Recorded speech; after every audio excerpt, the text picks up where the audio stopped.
I'm Sarah, the Director of Media and Technology at the Diocese.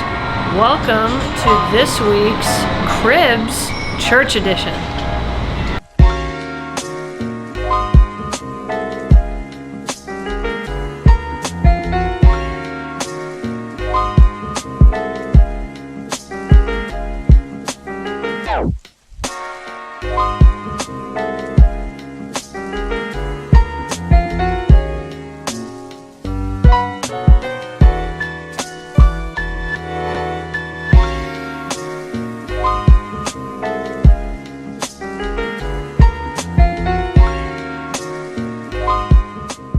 So St. Michael's as a congregation was founded in 1976, 75. They were, the founding members were at St. John's Episcopal here in Norman, and there was a family fight, and nobody fights better than family. So they began worshiping first in the party room of an apartment complex on Robinson Road on the north side, and outgrew that fairly quickly. They moved to the Wesley Foundation Chapel at OU and were there for a while.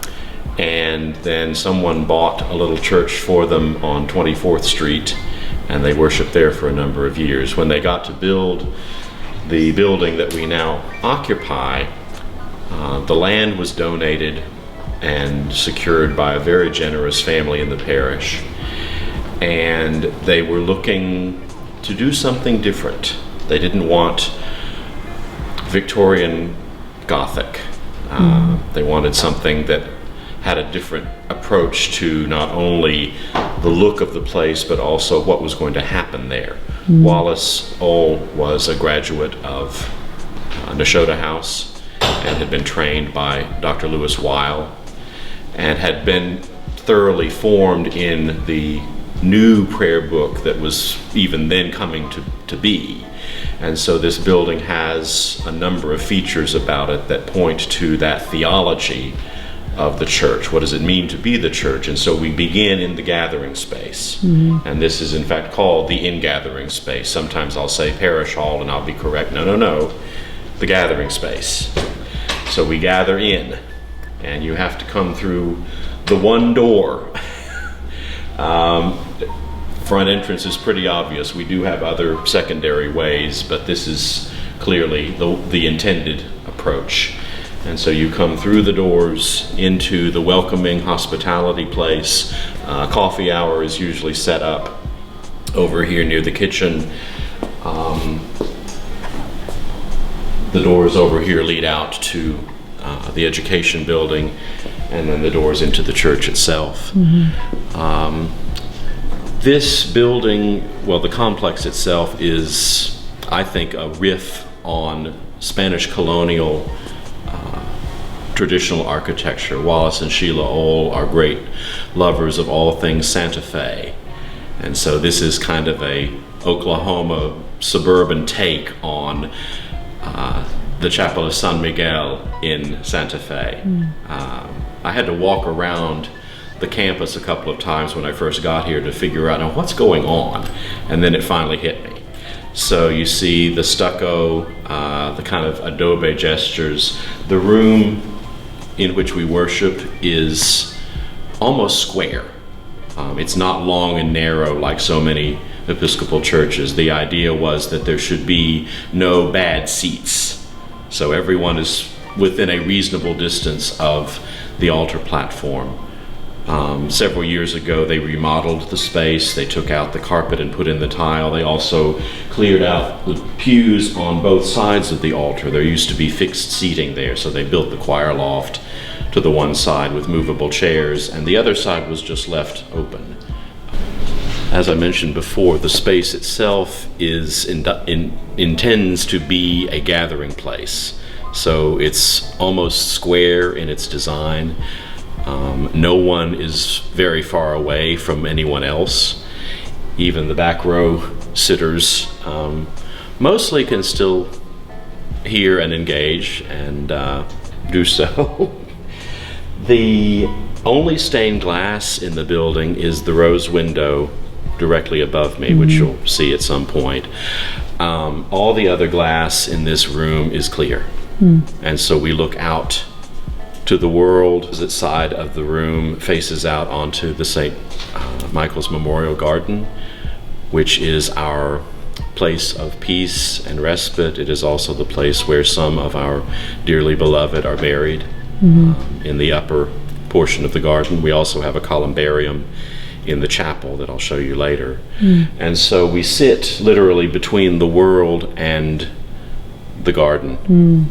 And at the Easter Vigil one year, the candlelight from the congregation inside the building was mirrored by the firelight in the garden, because we start in the garden with the bonfire. And so there was this very beautiful moment of the veil between the living and the departed being completely transparent. And are we here or are we somewhere else? And how is this all working together? So the room helps us in some wonderful ways to become aware of what are we doing here? Right. What's really going on? So that's been a delight to work with.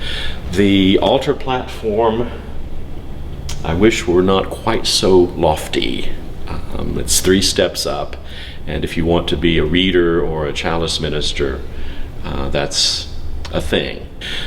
As I mentioned before, Wallace Ohl, the founding rector, was formed in the theology and practice of the 79 Book of Common Prayer. That has always been the prayer book at St. Michael's. We were birthed in the 70s, and so that came along with it. And so this building reflects some of that, the gathering of the people as the principal liturgical symbol. The altar is important, the reading desk is important, the font is important, but without the people of God, all of those other symbols have no sense. And so it's built with the idea that we are gathered around the table, not just spectators, but participants. When we have baptisms, we had 8 baptisms at the Easter Vigil this last year. And so to be able to bring all of those families and godparents up together and have that sense of the church gathered. This isn't just a private ritual for one person. This is the family of God bringing new life into the life of this community. When the building was built, there was not a reading desk or a pulpit. Bishop Ohl, to this day, preaches without notes for the most part, so he didn't need one. And as far as the readings went, people just stood where they were.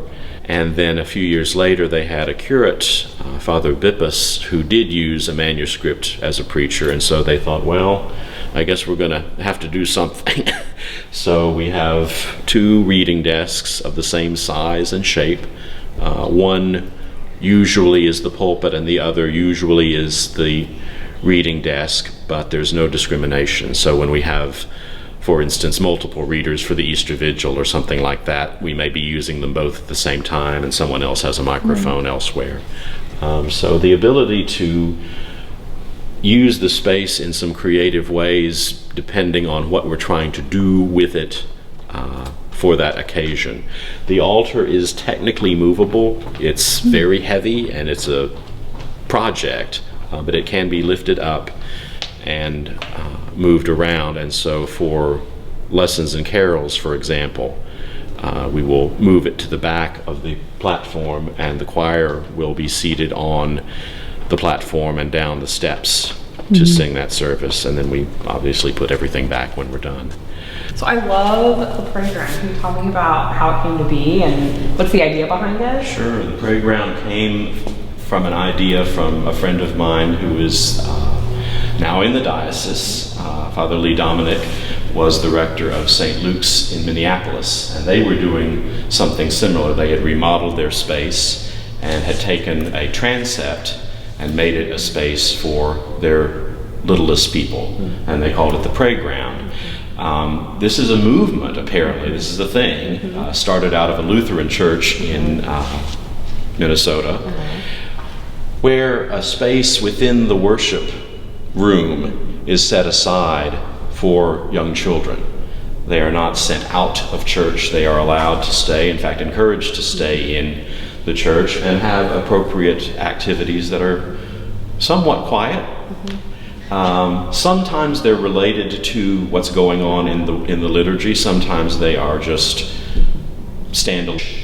And we realized, this is something that we can do not only for those families and those children who are here, but also those who might come along and walk into church and see this. The first Sunday that it was in place, one of our families arrived and their 6-year-old saw this and just lit up like a Christmas tree. I mean, she came over here and started exploring and sat down, and she knew what to do. And what's been interesting is that over time, as we have all gotten more familiar with this, the children themselves become the hospitality ministers. They welcome the newcomer and show them what to do and how to do it and where to find things and clean up after themselves afterward. You may have seen on the front, this chalkboard is the welcome sign. And then on the back side, on the whiteboard, we've got just a few simple instructions about how we do here. And that was a request from a parent after the first Sunday, which was the first day of school, a little chaotic. They said, could you give us just some guidelines about how to use this space? Yeah. So that's what we came up with, and that has been very well received. And so on any given Sunday, we may have 2 or 3 or 6 or 7 kids over here reading, coloring, interacting with the liturgy as it unfolds. I've looked over here and noticed them praying during the intercessions or reciting the words of institution with me at the Eucharist. When we say all are welcome, this is really what I think, I hope so, really says to kids in church, you are welcome here. The entrance, as you leave, as you go out into the world, that was installed very early. Wallace Ole was the founding vicar and then first rector of St. Michael's, and he had preached a series of sermons on servant ministry and leadership in Lent, and some folks got together and said, why don't we do this? And so that has been there ever since. And so we are reminded every Sunday as we walk out of church that we are going out into the world to be the hands and feet and eyes and ears of Christ. The organ was built by the Reuter Organ Company in Lawrence, Kansas, and was designed for this room. So it's not a huge organ, but it is adequate and more than adequate to this room. John Roberts is our organist and choirmaster, and I swear he does magic, because Sunday by Sunday he gets sounds out of this instrument that don't exist in the stop list. But I'm standing at the altar setting the table for communion and the choir singing, and suddenly it's like, wait a minute, you don't have that stop on the list, but there it is. There's the flute, or there's the trumpet, or there's the whatever. So he just does wonderful things. All right, what we got over here? So this is one of St. Michael's outreach ministries. We have a number of relationships in the community with other organizations that do direct assistance with all kinds of projects. And so this is the Red Tent initiative, which we are hosting a Red Tent Italian dinner this coming Sunday after the 11 o'clock service. And it is a free will offering to purchase feminine hygiene supplies. And these will be distributed through local agencies to women who are in financial need. The wagon, I need to brag a little bit. Sharon Voss was a member of St. Michael's. She was very, very committed to outreach and to caring for people. She was a nurse by profession. And she passed away from cancer shortly before I came to St. Michael's. And so as part of the remembrance, we created the Sharon's Little Pink Wagon ministry. And so this collapsible wagon comes out several times a year to collect things like hygiene products or soap and shampoo or socks and underwear or something that people bring in to give away. We do a lot of work with Food and Shelter for Friends, which is the Norman area regional ministry for folks on the street. So I came to St. Michael's in 2016, and the ECW had designed this banner for our annual birthday party. We have a kind of Founders Day in the summer, and they presented me with the design, and I said, I love it. Tell me about the rainbow flag. And they said, yes, that's who we are, and we want to make sure that everybody knows it. I said, okay, that's who we are, and we're going to hang that flag out and see what happens. And what has happened is that people have come to us and said, I saw the flag. Mm-hmm. Is that really who you are? Yes, it is. Come on in. Initiative was begun a few months ago.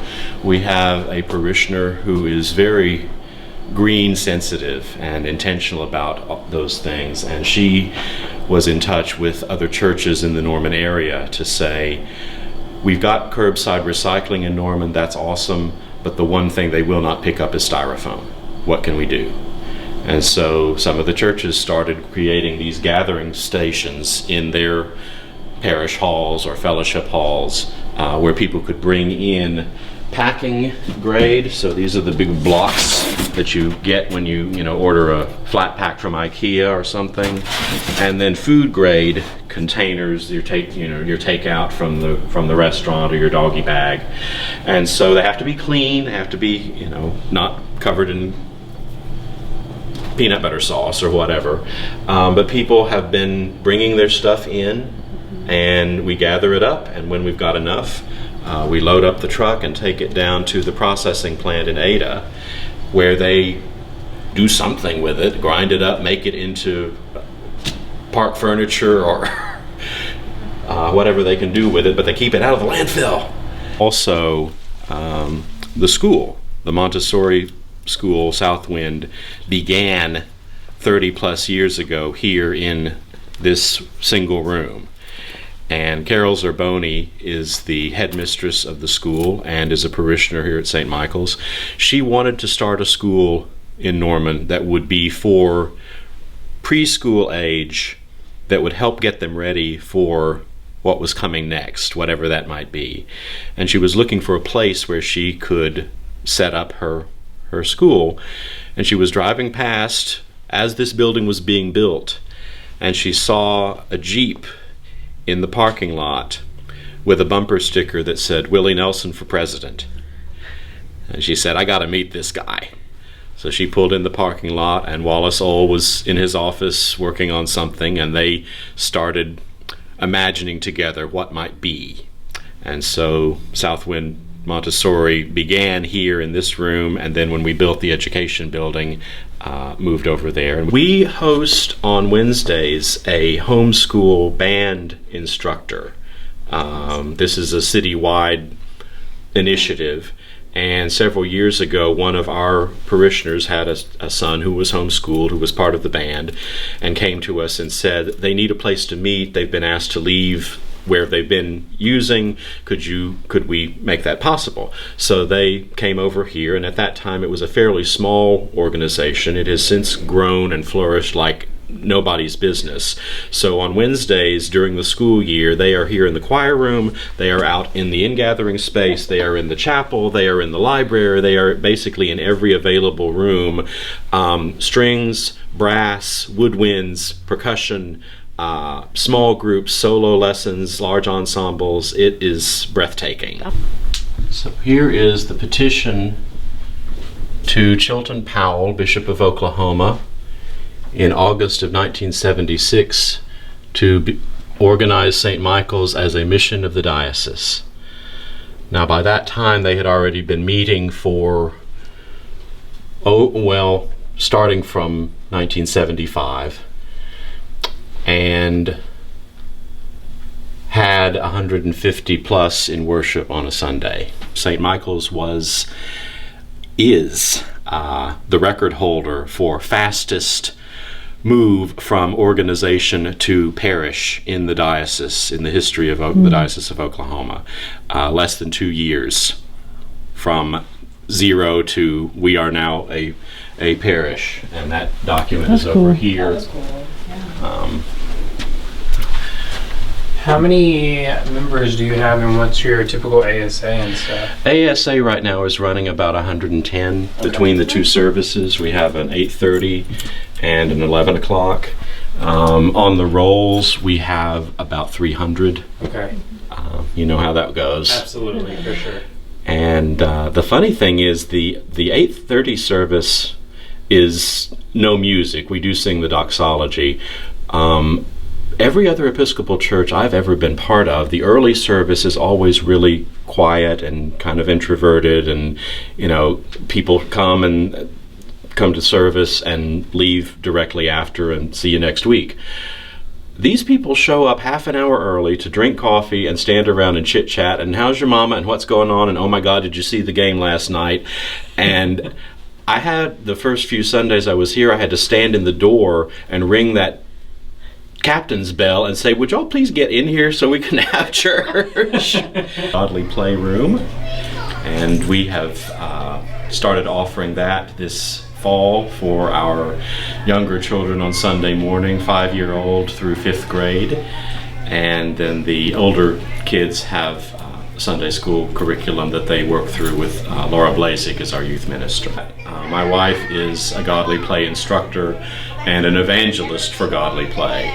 And so we wanted somehow to bring that back into the life of the parish. I had used some of the lessons for sermons and teaching opportunities over the years since I've been here.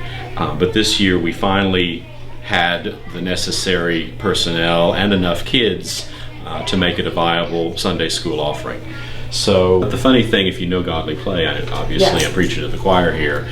I've used this with octogenarians. Yeah. I've used this with vestries and adult leader groups, and it is thrilling to watch the crust break off of people's brains as they are invited. I wonder to think about these stories that they may have known for 50, 60 years, but they've never been invited in.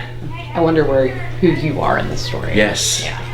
Yes. So St. Michael, the Archangel, is our patron, and we have a traveling angel here in the sanctuary who appears around the room in various places, and you never quite know where he's going to show up. And so he's been around for a long time, and families especially like to come and ask the kids, can you find St. Michael today? Where is he? Thank you, Father Jason and St. Michael's, for sharing your story and your community with us in this week's Cribs Church Edition. Join us next time for another lovely tour by one of our fabulous churches. And please follow our YouTube page and all of our social media platforms, and stay tuned and see where we go next. Have a great week. Peace.